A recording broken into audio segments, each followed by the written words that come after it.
Despite all the risks to the Canadian economy, the Canadian markets have touched new record highs in recent sessions. But we do have some trade deadlines looming. Can stocks continue to climb? Joining us now to discuss is Michael O'Brien, Managing Director and Co-Head of Canadian Equity Portfolio Management with TD Asset Management. Great to have you back on the program, Michael. Yeah, thanks, Greg.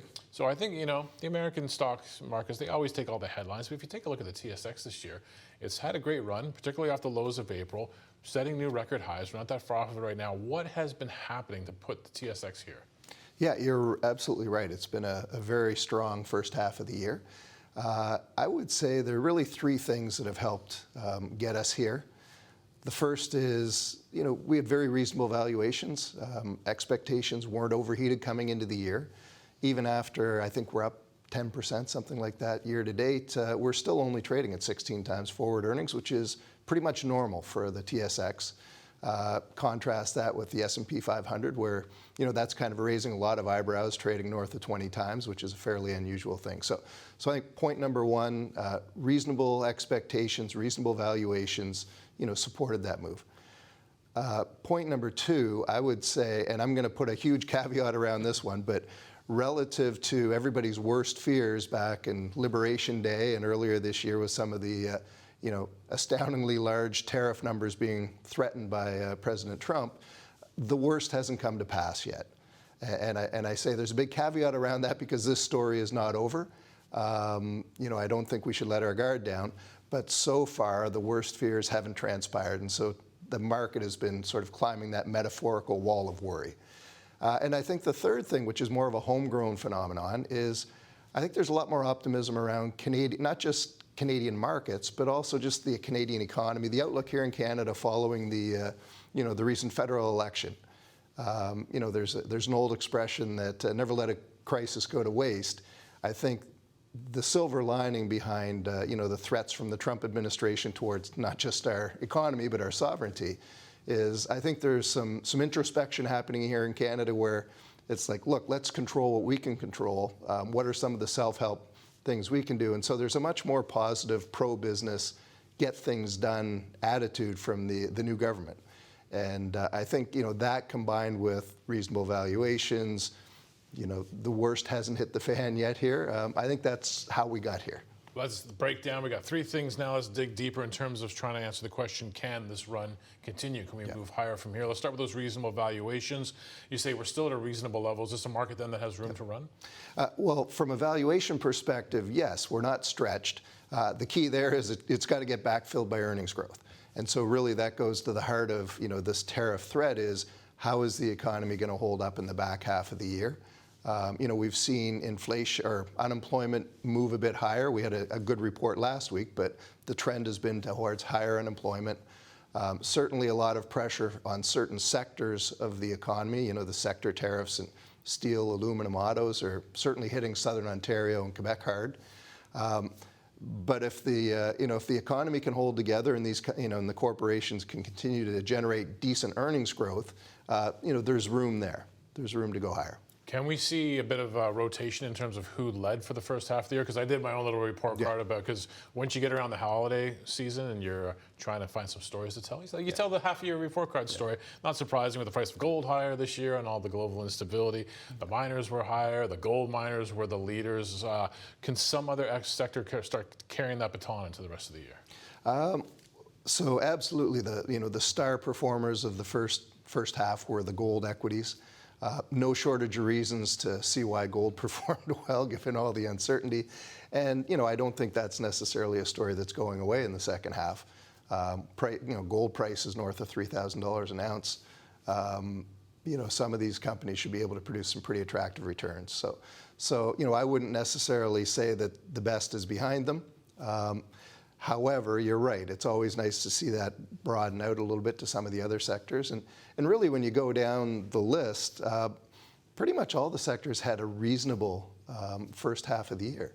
If you think of the other big, some of the other big heavyweight parts of the market, energy has been a bit soft this year, primarily because of OPEC making it quite clear that rather than prop up the market by withholding supply, OPEC is now in a mode where I think they want to recapture a little bit of market share, and sort of putting a lid on prices instead of a floor. So, I wouldn't necessarily say that energy is going to be the driver in the back half. But if you look to, the other big heavyweight sector, which is the financials have historically been, particularly the banks have tended to perform very well in the second half of the year. It's a bit of a seasonal quirk, but, typically, even though they've had a decent start to the year, the banks usually perform quite well in the back half of the year. Valuations there are reasonable as long as the loan losses don't get away from them. So again, it goes back to how resilient does the economy prove to be. If the economy holds in there, then I think the banks and the insurers should have a good second half of the year, particularly with interest rates on the long end have gone up a little bit. I'm of the view that that's probably not going to change a whole lot, and so in that in that type of an environment, the financials should be able to benefit from that relatively steeper yield curve, relatively higher rates in the long end. So, I think that'll be one area we're going to look to for strength. But like I said, the first half of the year, the performance was fairly broadly spread, other than, the golds were just such a standout that they kind of left everybody else in the dust. But it was pretty decent participation across the market, actually. On the trade file, like you said, the worst did not transpire, but the can keeps getting kicked down the road. Now, I think the can has been kicked, I guess, to August 1st from July 21st by the nature of the letter. How much should we be concerned about that through the summer? I tend to worry a lot. I guess I'm paid to worry a lot. That is something that I do lose a bit of sleep over. I think it's a serious issue that we're all facing down. And so the good thing about, what I described earlier was the worst hasn't come to pass. In other words, despite a lot of bluster and, some pretty loud threats, President Trump has shown a tendency to pivot when either market pressure or external pressures are applied. He's shown that flexibility to back off, and so that's the good thing. There is reason to believe that he isn't going to be dogmatic about the numbers as they stand today, because they seem to change moment by moment. The thing that does concern me a bit is we're almost at a stage where it's like the boy who cried wolf. Where if you notice just this last barrage of tariffs over the last week or so, the market's hardly budged. Yeah. Which is telling you that the markets are kind of all in on this, the taco trade, the Trump always chickens out trade, as it's been called. The markets have kind of bought this line that Trump will push and push and push, but at the last minute he'll pull back and we'll all be okay. That's a pretty big bet to make, and so I am concerned that the market isn't maybe showing enough respect for the potential that some of these big whopping tariff numbers actually go into effect, at least for a period of time. So yeah, I think that's something that we should all pay attention to. On your third point, of course, we still have a Liberal government, but now it's Carney as Prime Minister. The Prime Minister has made some, big promises in terms of getting the economy going. Soon we're going to get a budget in the fall. What could be important for the Canadian market on that front? Yeah, well, I think the single biggest thing of importance is, and I can't understate what a refreshing change of messaging we've seen, certainly from a financial markets perspective, a renewed focus on the economy, on helping businesses and individuals grow the economy. That's a very welcome change. I think everybody would agree that we needed a little bit of a revitalization. And I think if you look at this, also kind of comes at an opportune time for Canada, where I think a lot of investors, not just here but globally, have found they've wound up, I would say, overexposed to U.S. assets or U.S. dollar assets, and it's sort of prompted a rethink with all the tariff commotion and all the noise coming out of Washington. I think a lot of investors across the planet have been reevaluating their asset mix. Do I want that much exposure to the U.S.? It seems like a pretty volatile place right now. So I think this sort of renewed, more pro-business message coming from Ottawa is very well received by investors who maybe haven't looked at Canada for a while. So I think that's a very positive side benefit here. But to get to the heart of the question, I think the key here is, unlike sort of that classic under-promise and over-deliver routine that a lot of companies like to try to pull with their earnings reports, the Carney government has clearly raised expectations. People have got their hopes up. They're expecting big things to happen. They're expecting big things to happen quickly.